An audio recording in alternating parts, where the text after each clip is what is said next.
Magandang araw sa lahat ng Magidoong magmamano. So alam na natin yung objective natin sa breeding. Kung yan ay for fighting, yan ay for selling, or combination of both. Alam na natin kung ano ang ating production efficiencies, starting from egg production, fertility, at yung efficiency ng ating incubator na makikita sa hatch of fertiles. Yung hatch of fertiles, ay ibig sabihin lang yun, ay kung ilang sisiw ang napisa galing doon sa fertile na itlog. Mas maganda, huwag bumaba ng 90%. Kaya kung kukunin mo na yung total na sisiw na nanggaling doon sa total itlog na isinet mo, yan ngayon yung total hatchability. Mas maganda, huwag bumaba sa 80%. Okay, ito na ang mga sisiw natin. Pag ganitong panahon, malapit ng mag-amihan, medyo lumalamig ang madaling araw. Ang critical sa sisiw natin ay yung unang 4 na araw. Dahil hindi pa kaya ng sisiw na gumawa ng sariling init sa kanyang katawan.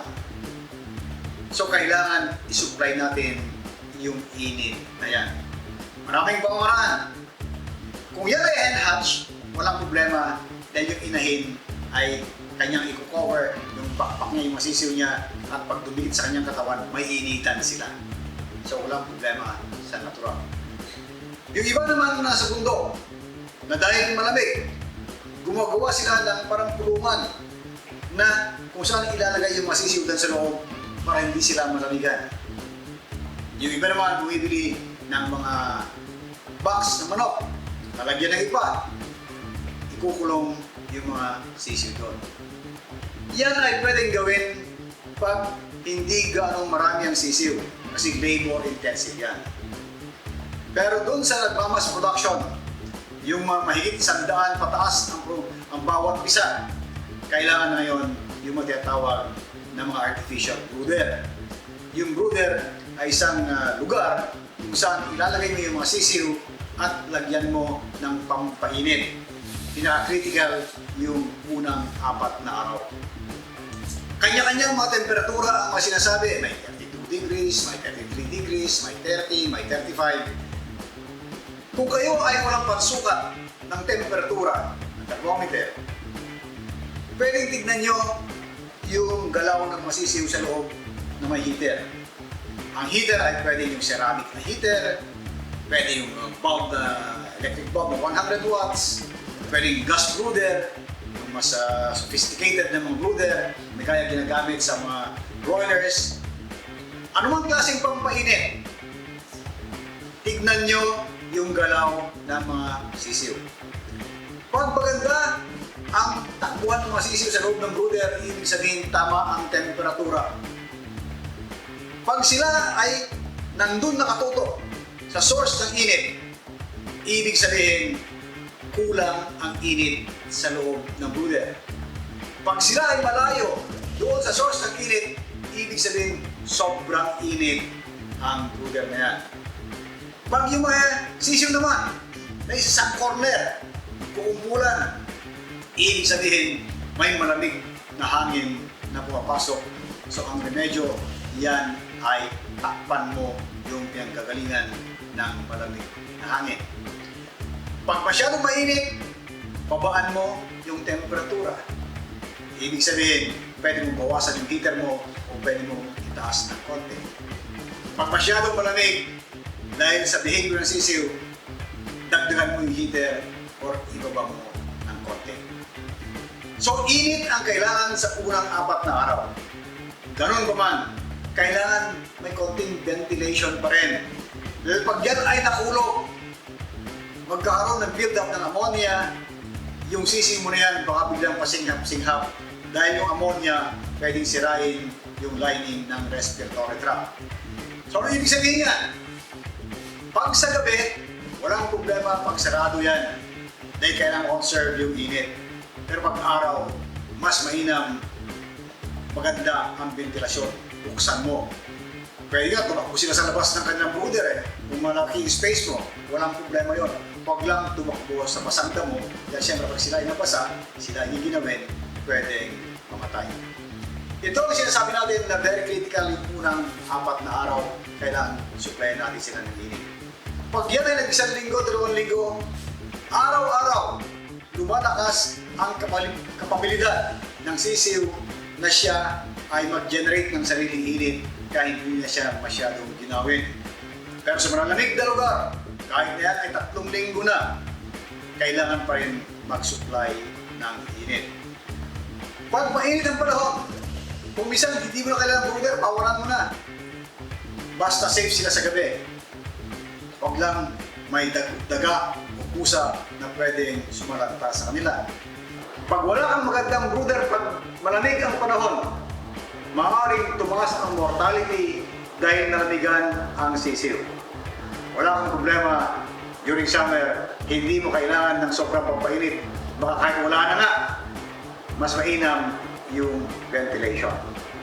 May mga panahon na dahil malamig sa gabi, binabalot yung buong brooder.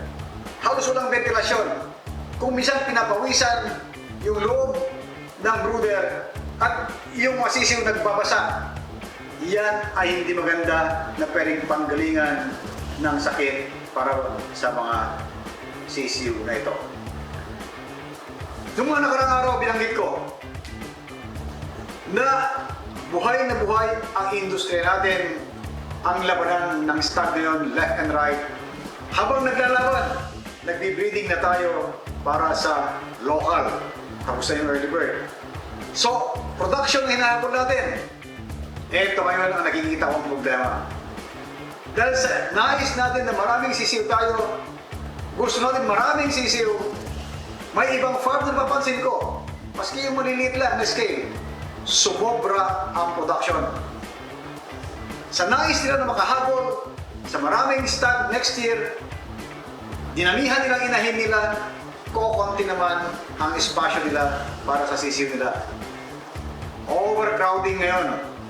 At isa ito sa nakikita kong problema sa panahon na ito na gusto natin ng maraming sisiw.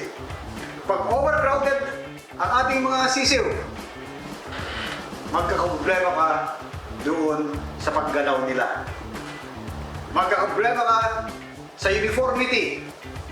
Dahil pag masyadong maraming sisiw at kulang ang pakainan, pag nagpakain ka, yung iba mas maraming kakainin, yung iba kukunti kakainin, kaya yung paglaki hindi pantay-pantay.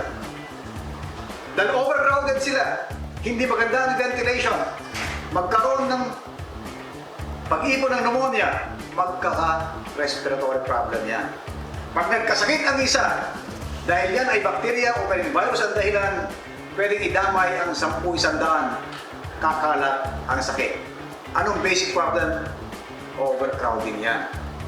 Sabihin na natin na yan ay tinawalan mo na sa brooder dahil overcrowded na sila. Pero yung space mo doon sa lugar mo ay masikip pa rin. Hindi na pantay ang laki.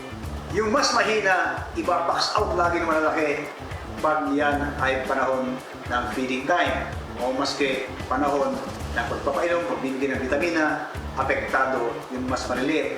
So sila ngayon ay mag-develop ng masakit dahil hindi sila malusog na malusog. Pag sila ay tinamaan ng virus o bacteria, idamay nila pati yung mga healthy birds. So anong dahilan? Ang basic issue, overcrowded sila doon sa brooder, overcrowded pa sila doon sa growing area, kaya hindi mo aasahan na class A yung lalabas dahil sisiw pa lang sila ay may problema na. Mga kaibigan, kahit naghahabol tayo ng production, mag-breed lang tayo ng akma sa ating kapasidad.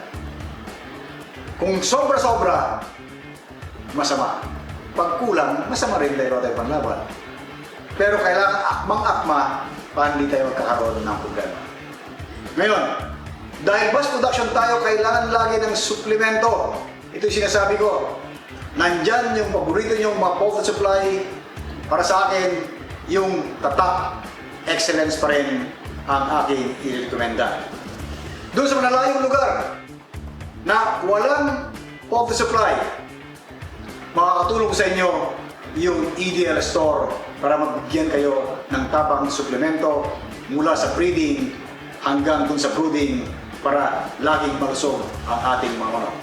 Dahil sinasabi ko lagi sa inyo, sa performance ng ating mga alaga, health is always number one.